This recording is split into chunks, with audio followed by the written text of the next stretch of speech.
going to read you stories about people doing the wrong thing, and you have to say, yeah, okay, I'll cut him some slack. That hockey referee would have been a good example. I would have cut him slack. I did. I cut him a little slack on that because I think it goes on so often. You all said can't cut slack. It makes the league look bad. It puts them in a bad position with gamblers. Plus the degenerates are upset. The degenerates really are. Ohio State's football player named Marcus Hooker is facing drunk driving charges after he passed out behind the wheel at a McDonald's drive-thru. What makes this interesting is they could not wake him up. They blew the horn at him. They pounded on the window. They wound up having to break his window before they could wake him up to get him out of there. I mean, it was really bad. There's no slack to be cut here. We start with the worst offenders, and it gets a little bit more easy. Was his foot on the brake the whole time? I believe he had it in park. He had the car, he put the car in park while he was in the drive-thru. He knew he was going to take a nap. Nobody puts it in park in the drive-thru. He was prepared. That's true. You're right about that. Nobody puts it in park in the drive-thru. My mother used to. Really? She'd pull around instead of just keeping her foot on the brake. That's rough on your transmission. Put it up in park. Yeah, my son. Back and forth, back and forth. I'll tell you something else. Times may have changed. My son, with the gear shift, he's too rough with the gear. It's like, you know. And I got a button on there? Go easy. We have to push down in my vehicle. And I said, go easy on that thing. Easy now. You don't want to. It's delicate. Wear out this strip the gears, man. High performance. I told him you go strip the gears. He's like, what do you mean strip the gears? And then sometimes, this is my son now. After we get in the car, we'll have to talk for just a second, about, you're going to have to use your lights here because it's lightly raining or something like that. And he'll start to put it in gear and everything and be like, what's going on? Well, he hasn't started the car. And I'll be holding the keys and just wait. I just wait for as long as and he can't get it into gear and he's trying to hit the gas and everything. And I say, son, is there something you want to do first? And I just hold up the keys. Oh, yeah, let me Kelly, if you're not running film on this, if you're not, you don't have your camera on. This should be my Instagram. I mean, Instagram, man. This is your social media. You could live. Well, don't do it live because there's insurance. Oh, and Lord, I've got to pay attention to this boy. Yeah, I got to pay attention to what he's doing at all times. Here's the Ohio State football player and the cops around him trying to get him to wake up. Is the car unlocked? Is his foot on it? The brake? Yep. On brake. Yeah. Man, I was hoping for something else. Hey, big guy! Hit him with a little whoop whoop for me. 281. Copy. He's out. Never seen a guy that's out, man. I don't want to brake. We're going to have to break this glass. I think so. Grab him. I do too. There goes the glass. And then they woke him up. His name is Marcus Hooker. He is going to be charged with drunken driving. Yeah, that'll do it. At the McDonald's drive-thru. Did he get his meal? They gave it. I guess he didn't get his meal. They put it in his lap on the way in the police car. And he ate it in the back. In the back of the cop car. Can you handcuff me in front? They cuffed him in front so he could. I like that cop though. She sounded reluctant. She was, we're gonna have to big do guy. It. Sorry. Yeah, I don't want to break his window, but I guess we will. So anyway, what time of day? Late at night. This was around 11:30 at night. He probably thought he'd catch a couple Z's while somebody was ordering in front of him, and he just got carried away with sleeping. Carried away, exactly, and that was that. So he is going off to jail now. That's the biggie method. Yeah. Food comes to you. It is. Would never happen. You're right. Now, can you cut slack to a police officer who gives out the assignments at the assignment desk? There's a guy named Jonathan Garcia, and on his first day on the job in Riverview, Michigan, the very first job he was on was to arrest a man who was relieving himself on the sidewalk on a heavily traveled road. And he said, this is my first assignment. He was defecating on the road. And he said, man, I didn't sign up for something like this. They had audio of that as well, the cop reacting to it. And we got a call from a few passerbys. They described a white male in front of the church there on Pennsylvania. They said that he was pooping right in front of the sign there. One of the callers in particular, she had young children in the car, and she was justifiably upset. It was definitely not an animal. It was definitely human in nature. He did admit to defecating in public. I guess the urge got the most of him, and he was unable to find an accessible restroom right away. Good cop speak. Wonderful cop speak. Wonderful. And I don't think you can cut slack to either the defecator, but I do cut slack to the guy who assigned this to this guy because you just have to do whoever's in the area. Yeah, I mean, that's the business you're in. But that was the very first thing he had to witness as his job as a cop. There's always the first day. He said later, man, I'll never forget my first day on the job. Was that better cop speak, or do we have better gobbledygook from a government official talking about pedestrian sidewalks. This is a proactive, objective approach, data-driven approach to identifying the priorities for pedestrian safety needs in the community. Well done. Both are good. Tour de force. Both. Yeah, but I like that better than the cost. He's good. I mean, if he wouldn't have said the word pedestrian, you could use that in any argument. For any department. For any department. Criminal, You're civil. right. You're right. If he wouldn't have used the word pedestrian. I know. We just Analytics and data Everything driven. else is just... It's baseball. It is It's baseball. golf. It's words. So, analytics Words. and data-driven. He was perfect on that, wasn't he? Oh, yeah. There is I don't think you can cut this woman any slack, even though I have a little bit of a heavy foot myself. She was caught speeding. She was going 149 miles per hour in Overland Park, Kansas. And when in a 65, she was going 149 in a 65. They pulled her over, and the cop said, "Do you know how fast you were going?" And she said, "I thought 128, but it was actually 149. So they gave her a ticket. Some speedometers stop at a certain number. Right, she thought, but he got her at I always say when you get over 149? when you get over Nice. 100. Man. I like it. She was like, I thought I was at 128. She sir." did. She said, I mean, come on. This car doesn't go that fast. They say, though, it doesn't really matter once you get past about 25 miles per hour over the speed limit. They really threw the book. Do we know around. the brand of car? It does not say what brand of car she was driving. That's a good 150. question. That's a good question because that's pretty fast. Yeah. That's quick. Yeah. We've had people who have driven, Oh, we have. what, like 200. I mean, we one time we were talking about how fast you've gone, and somebody had been over Close to 200. 200, right. miles an hour, close to it, yeah. You've been in a car over 100. Not for long. I tell I you think what. you panicked, right? Yeah, I Had panicked. to buy, He had to poop on the side of the road. did. buy new britches. Yeah, it was that time after it had rained, and I mean, there was. It had rained. It had rain. And everybody in the car was older than you, weren't they? Yes. You By a were the good bit. youngest. They'd all been drinking at a golf tournament. I think they were at least 15 years older than me. I was the youngest. It was a group The outing. driver was the oldest. Yes, she was. Yes, she was. It was. We were in a Mercedes. The woman worked here. She had just gotten the Mercedes. We were at a golf outing, a charity golf outing, about an hour and a half from here. And on the way back, the road was wide open. You know, Straight and flat. yeah. And but it had rained. And It rained. you know, I can't mention the players involved, but I was sitting in the back seat with a gentleman. There was a guy in the front seat, and the woman was driving. It was her Mercedes. She drove us down there. And the guy sitting beside me said, Quit your bitching. no, he said, no, he said, have you opened this thing up yet? And she goes, no, I hadn't had her past about 80. He goes, why don't you open it up? And all of a sudden she goes, and I said, Bruce. Bruce was his name. I said, Bruce. The trees start flying Yeah, by. I was like, I'm uncomfortable It's with rained. this. It's I did. I rained. said, Bruce, make her stop. let me tell you, it had rained. There's no rain hitting the windshield anymore. I mean, it was flying past you on the sides. Sound stops. I mean, that was the longest 15 seconds of my life. She got it up there He probably. peed himself. We're going to have to stop now. We're not there yet. She was probably going 115 or 120. And I said, guys, I cannot do this. I mean, I said, look, I'm a local celebrity. I just cannot.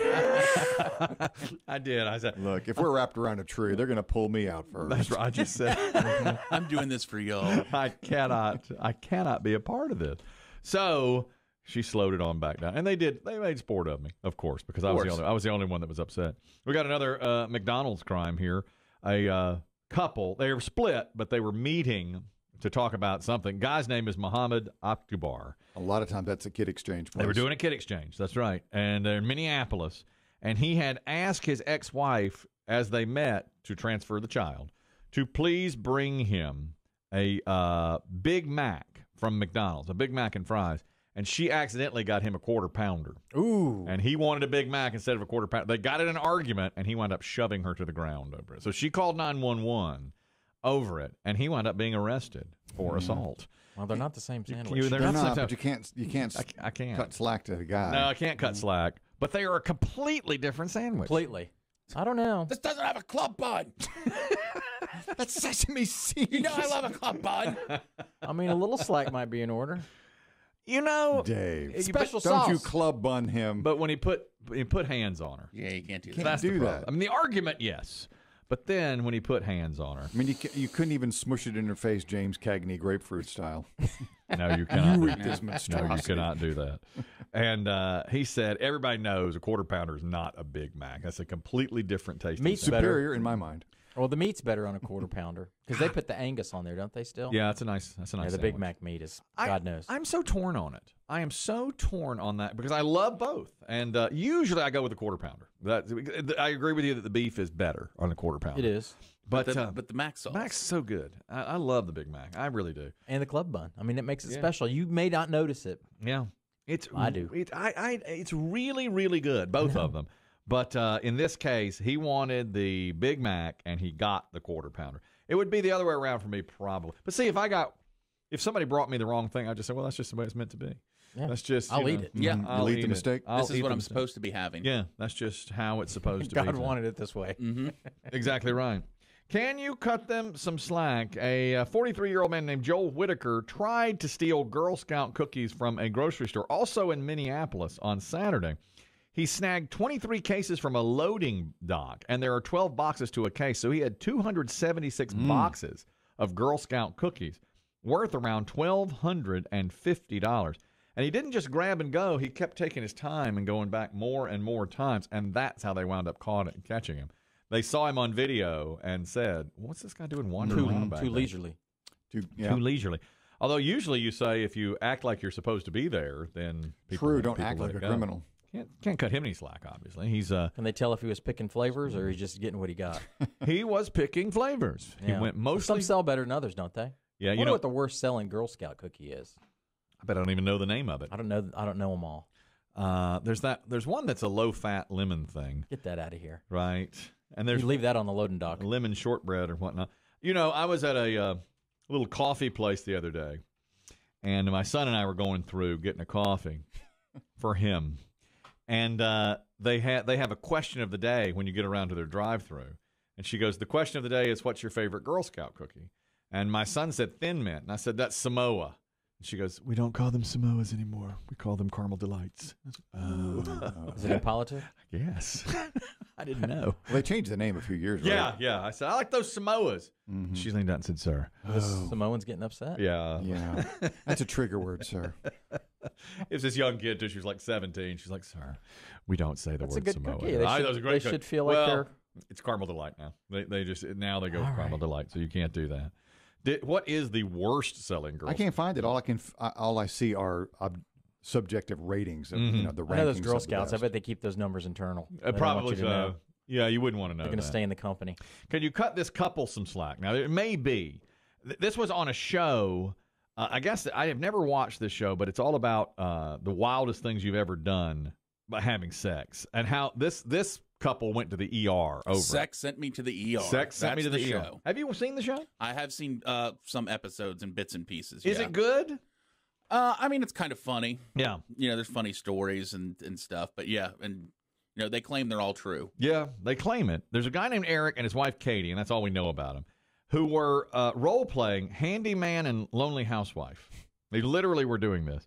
When they came up with the idea to have the handyman remove a doorknob and then have sex through the hole that was left in the doorknob. Jesus. At-home glory hole. That's right. Yeah. That's right. So when they tried this, he got stuck in the hole, and he was in so much pain and couldn't get out, they had to call 911. And the paramedics couldn't get him free, so they had to saw the door off of the hinges and take him to the hospital. With him on the door? He was engorged and could not release himself from the door, from the hole in the door.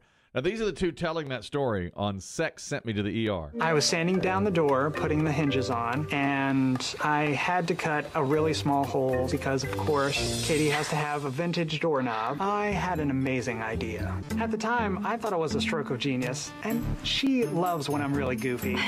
I was surprised by how turned on I was. I got so excited that I just said we should have sex right now through this door. Eric took so much of the ED medication that it caused extra swelling to happen. So he was swelled up and got stuck in the door. So he had to take out the whole apparatus because you can't take out just the knob because that's too. Right, you have to just where the little thin rod goes in. Sorry. Yeah, you have to have everything out, and then it becomes just a hole in the door. He gets stuck in it, and he has to go. Now, can you imagine how embarrassed you would be being wheeled in with a door on top of you, and your junk poking? Is he through. under the stretcher? Yeah. No. Is he holding it straight up? I mean, Yeah. Plus, they've wiped all sorts of Vaseline and mayonnaise. And Had all to, that. yeah. They have to try that first, to try to get him off. And he of it. couldn't go down. No, he could not. He would not. I have friends who've worked in the ER, and they said that a lot of times the stuff like this, you think there's no way that's true, but it is. It happens. Mostly, though, they say you normally see people come in with things shoved places they shouldn't be. Oh yeah, sure, of that course, got stuck, and of course, shampoo bottles. And I guess if you're taller, but does it line up with the doorknob? Or do you have to be on something? I don't know. I don't know how he got. I thought the doorknob was a little higher, but I'm not as tall as y'all. Maybe. I'm not sure how tall he was or is. And he said it was pretty embarrassing. Yeah, you'd have to go over there and straddle that door. Well, let's go give her a shot. See what happens. man. Kelly, you sit on this side. Yeah, I don't know. I don't know. But anyway, I cut them some slack. Okay. Because, it's sexual role play. It's fun. And you don't think you're going to Well, it's what you want to do. Yeah, sort it's your of. secret That's fantasy. my thing is to There's do nothing stuff. illegal about it, right? Exactly. Nothing illegal. It just embarrassed them and sent them to the hospital. Unfortunate for both of them. Well, you're hard as a door. Doorknob. Yeah. Either they were going to have to leave him there and make him the doorknob, or he Right. was going to have to go to the hospital, which is what they wound up He's doing. got to go to work. Now, this guy, I don't cut him any slack, but he did nothing illegal. See if you do. He's from Raleigh, North Carolina. He had a pet green mamba, and he was bitten by the green mamba. And apparently it's not illegal to have the green mamba. I thought all the mambas were bad. They're all bad. They're I mean, venomous for sure. incredibly venomous, but apparently not illegal to own. And when he was bitten, now this is in Raleigh, North Carolina, when he was bitten, he called the hospital immediately, and they said, we don't have any antivenom, and they had to figure out where to get it. The closest place to get it was the Riverbanks Zoo in South Carolina. They had to helicopter the That's in Columbia. antivenom too. Is that in Columbia? We have the zoo curator here. His name is Sean Foley, and he was advising that you got to get that quickly. The sooner you get it, the better, obviously. Especially with green mamba bite, it's a neurotoxic venom, so it's going to affect your breathing. So that person immediately went to the hospital, which is the right thing to do because you may stop breathing pretty quick. So they called them. They figured out who had the right stuff to give him. They called him. This guy right here put it on ice, 10 vials of it, got it to a helicopter pad. They flew it to Rex Hospital in Raleigh. And the gentleman was able, they used 4 of the Here you vials. go. Black mamba venom. We said green mamba. Oh, I'm sorry you're dead. That's worse than the Big Mac quarter pounder. Yes. Screw up. Oh, God. No slack for that.